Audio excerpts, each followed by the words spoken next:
Vikas Bhattacharya. Vikas ji, Chairman, sir, 7 minutes. I will finish before that. Yes. The 7 minutes starts from here. Sir, They end here. we are all rational animal. Human is rational animal.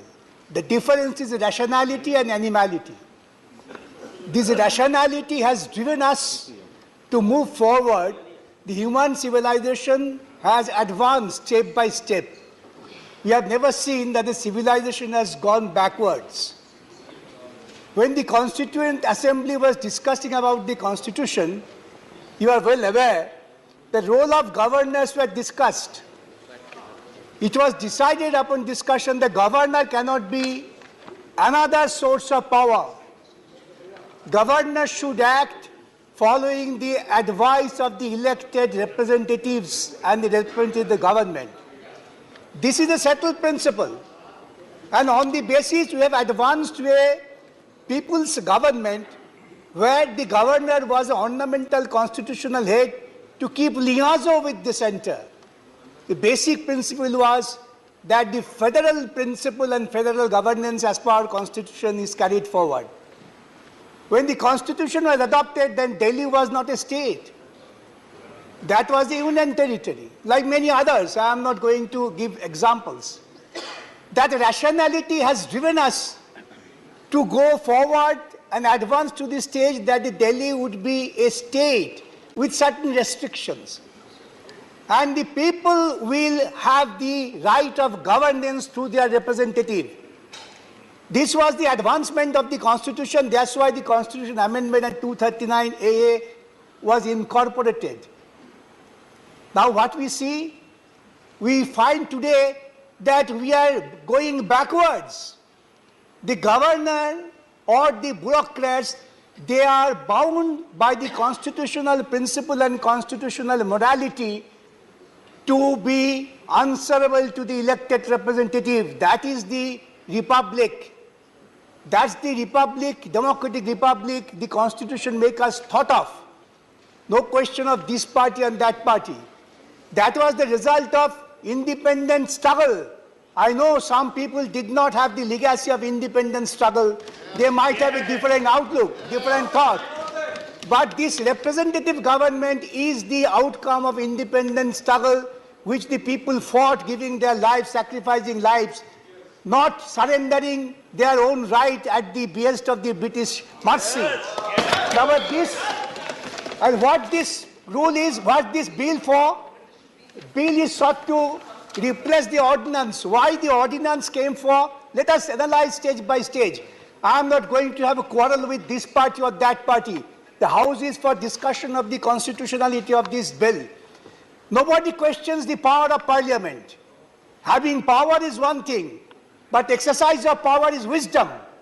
Unless you have the wisdom, the power gives you absolutely autocratic authority, which is against the basic principle of our constitution. Sir, have you noticed you were the governor and you felt that in spite of the best of your desire, you have to be bounded by the aid and advice of the government. That was your practically frustration, that without the aid and advice of the government, I cannot do anything. Because the constitution thought of, again I repeat, the representation of the people. People is the last word. They have chosen, might be XYZ to your liking or not liking.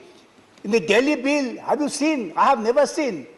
The Constitution of India, the Supreme Court had said, even the President of India doesn't have unguided discretion. And here, by a law, Parliament will say, you have a sole discretion. Would the Parliament invite the autocracy? This Indian Parliament, this law invites autocracy. This law speaks of throw away the people's government. I appoint a bureaucrat, I appoint somebody of my choice, he will dictate. You will be subservient to this. Have you gone through this bill? This bill would take us to completely the stage of animality, not the stage of advanced humanity for which we feel proud of. We, the people of India, we thought of governance. I was reading this bill. It reminded me the 1926 Act of Kolkata Corporation. where the executive was the superior. Mayor was just a subservient force. That was thrown away by the people. Now, here also, we have, under the Constitution, created third tier of government. Democracy means distribution of power. Democracy means not centralization of power. These bills are only empowers a particular individual. He might be a wise man, but maximum power without any guidance would lead him to an autocrat, not less than the Hitlerite autocracy, which will take us to a doom. I have already submitted. Here, everybody has said, the chief minister is nothing but a puppet. Puppet of whom? The bureaucrats. Bureaucrats will dictate and chief ministers to follow. Is this the way you respect the constitutional principle and morality? Here the bill says, and in fact this bill is total amber, reading through the clauses, abdication of the governance by the people's representative. I would request all, don't be guided by your petty political feeling.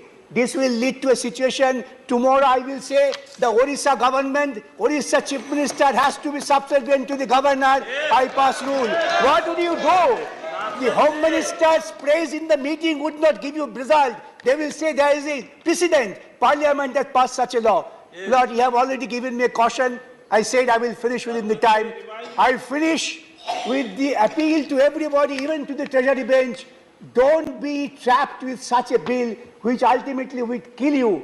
Don't make the democracy absolutely a farce. Let the representative government survive and the principle be extolled by the constitutional principles. With this, I appeal to you, reject this bill. I appeal to you to all, reject this bill. Thank you.